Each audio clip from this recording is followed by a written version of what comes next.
High সবাইকে। আজকে ঋত্বিকে নিয়ে চলে গেলাম আউটিংয়ে বিশাল মেগা মার্টে। প্রথমেই চলে যাব কিডস জোনে, সেখানে চলে আসলাম। হবে নাও, এটা নাও। এখানে এসে ঋত্বিক একটা ড্রেস পছন্দ করলাম।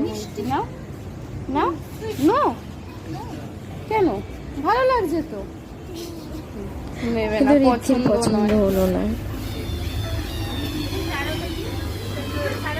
চলো চলো চলো, এখান থেকে চলো। টয়স জোনে এসে বাবুর আবার ব্যাট বল পছন্দ হয়ে গেল। এই ব্যাট বল অনেক আছে বাড়িতে, চলো। 800 টাকা নেই কি রিদ্ধি নিবি? এটা রিদ্ধি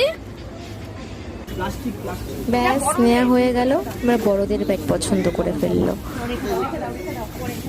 কিন্তু বড়দের হওয়ার জন্য এটা ওদেরকে আর দেওয়া হয়নি।